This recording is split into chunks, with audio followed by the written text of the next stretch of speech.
पूर्व प्रिंसिपल साहब है, आप आए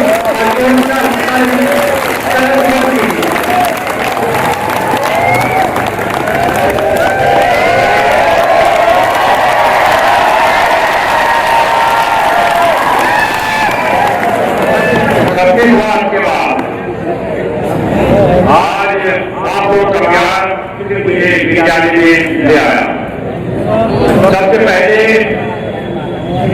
तो मुझे खुशी इस बात की हुई, कभी छोड़ कर गया था, उस कमी में आप लोगों ने सुधार किया कि सही वक्त पर कदम भी करना। अब अपनी बात करता हूँ, जो अध्यक्ष महोदय, समिति के सदस्य, प्रधानाचार्य जी, सभी अध्यापक, कर्मचारी और प्यारे बच्चों, मैं अब विद्यालय से थोड़ा दूर रह रहा हूँ, लेकिन जो बात मैंने शुरू में कही कि विद्यालय से प्यार और आप लोगों की मोहब्बत मुझे खींच लाई और मैं थोड़ा लेट हो गया, लेकिन आप यकीन कीजिए मैंने 30 मिनट में समय पर पहुंचने के लिए मुजफ्फरनगर से अपने विद्यालय की दूरी तय की। और जब मैं विद्यालय में गेट पर पहुंचा तो बहुत अच्छा बच्चों ने मुझे रेस्पेक्ट दिया, बहुत अच्छा लगा। और जब मंच पर आया सब बच्चों ने मुझे ऐसे बिल्कुल सेलिब्रेट किया जैसे मेरे घर परिवार के हैं, क्योंकि विद्यालय एक घर परिवार ही होता है। सबको जानते हैं, क्योंकि बच्चे प्रिंसिपल को जानते हैं, अपने अध्यापक को जानते हैं, लेकिन ये प्रबंध समिति के लोगों को नहीं जानते। तो मैं उनका इंट्रोडक्शन कराना चाहता हूँ।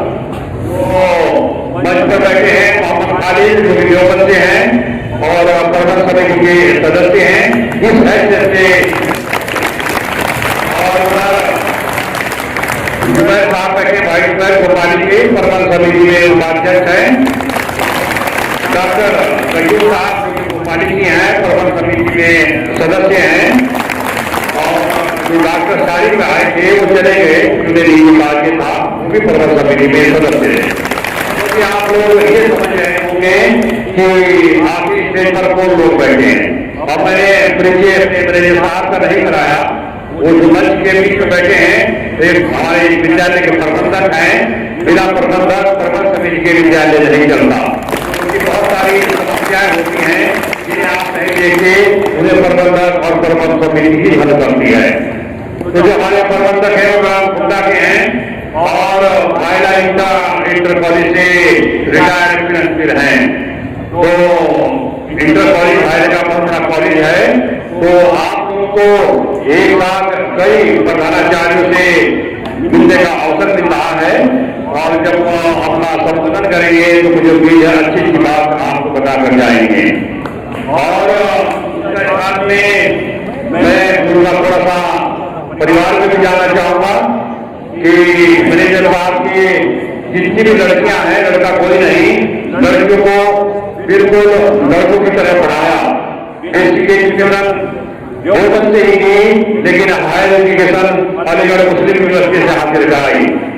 और आज मैनेजर साहब की लड़की जज है, डिस्ट्रिक्ट जज, और एक लड़की जो जिसे वो संयोगवश बीमारी की वजह से आज हमारे बीच नहीं है, हाई कोर्ट में वकील है। और एक लड़की दुबई में बहुत अच्छी पोस्ट पर है। एक लड़की देहरादून में रियल एस्टेट का काम करती है, यानी कि संपत्ति की खरीद फरोख्त का। तो सब लड़कियां इतनी अच्छी वेल एजुकेटेड और वेल सेट है। तो ये हम सबका सौभाग्य है कि वो आदमी हमें प्रबंधक के रूप में मिले, तो जिन्होंने अपना पूरा जीवन एक सभी को ध्यान देने के लिए और अपने परिवार को, अपनी लड़कियों को एक ऊंचे पदों पर ले जाने के लिए अपना जीवन समर्पित किया। तो मैं आज अपने जीवन का एक सफल व्यक्ति मानता हूँ।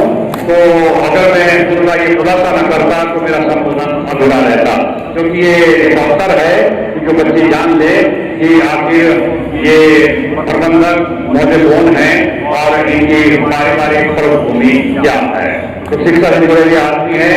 तो ये जो मैंने बताया लड़कियों के लिए कि वो इस तरह एकत्र कामयाब हुई सभी, इसलिए बता रहा हूँ ताकि आप लोग भी इनसे प्रेरित हो और जो लड़के हैं या लड़कियां मेहनत के साथ पर बल होने पर वो भी आप लोग भी लड़कियां भी जब हमारे मैनेजर साहब की लड़कियां जज बन सकती हैं तो आप भी क्यों नहीं जज बन सकते, क्यों नहीं तहसीलदार बन सकते, क्यों नहीं डीएम बन सकते, सब कुछ बन सकते हो।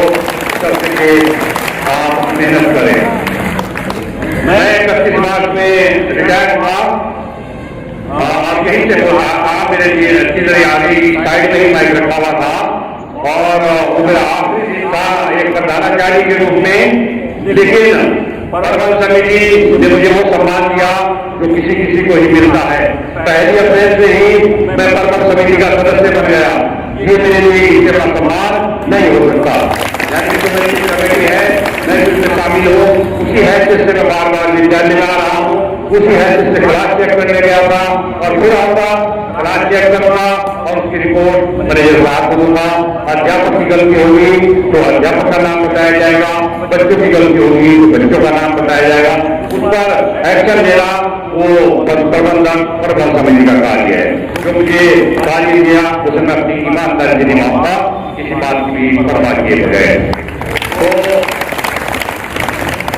अब मैं बोर्ड परीक्षा की बात करना चाहूंगा। बोर्ड परीक्षा परिणाम ये परिणाम मेरा था।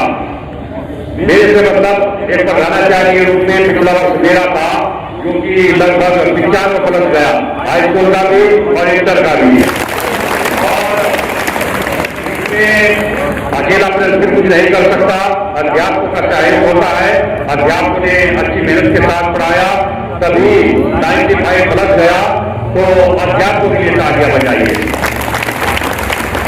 अब ये चल रहा है जब हमारे नेशनल स्कूल विजिटर साहब अब इनका चल रहा है, मुझे उम्मीद है कि जैसी मेहनत कर रहे हैं ये भी बेहतर परिणाम देंगे।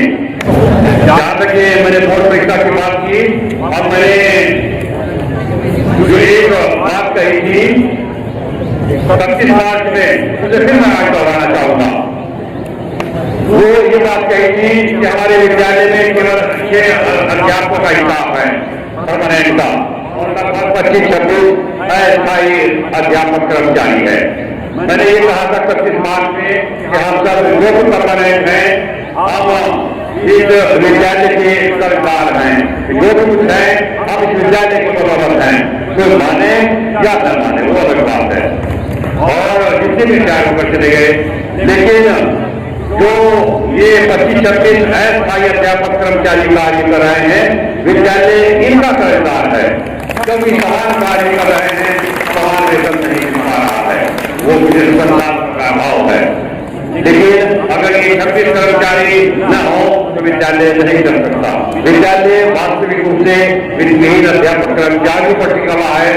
मैं बात इनके हौसले अफजाई के लिए कह रहा हूँ कि सभी वित्तहीन अध्यापक इस बात की परवाह न करें कि हमें बदले में क्या मिल रहा है, क्योंकि इसका फैसला ऊपर वाला करता है। उसकी यहाँ देर है अधेर नहीं, वो किसी न किसी रूप में आप लोगों को भुगतान जरूर करेगा।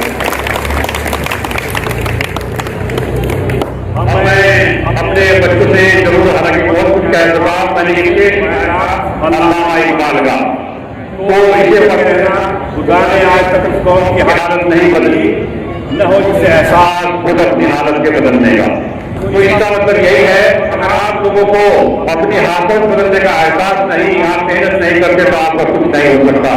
आप तैयारी करते हैं और जो बच्चे तैयारी नहीं करते, जब बोर्ड परिणाम आता है तो मंदिर में जाता है, तो मस्जिद में जाता है दुआ करने के लिए कि मेरी इज्जत पर मांस आ जाए, कोई फायदा नहीं। खुदा ने तो पहले कह दिया कि खुदा उनकी मदद करता है जो अपनी मदद खुद करते हैं। तो पहले मेहनत कीजिए और फिर मंदिर या मस्जिद में दुआ के लिए जाइए, तो खुद ही दुआ होगी। तो इसलिए बड़ी मेहनत के साथ तैयारी करनी है। विद्यालय की जो जनरल बॉडी होती है, कानून सभा होती है, वो उसके सदस्य 1987 के बाद नहीं बन पा रहे थे। मैंने 2018 में एक नए 72 सदस्य बनाए प्रबंध समिति के सहयोग से। तो ये विद्यालय का एक बहुत बड़ा बात था।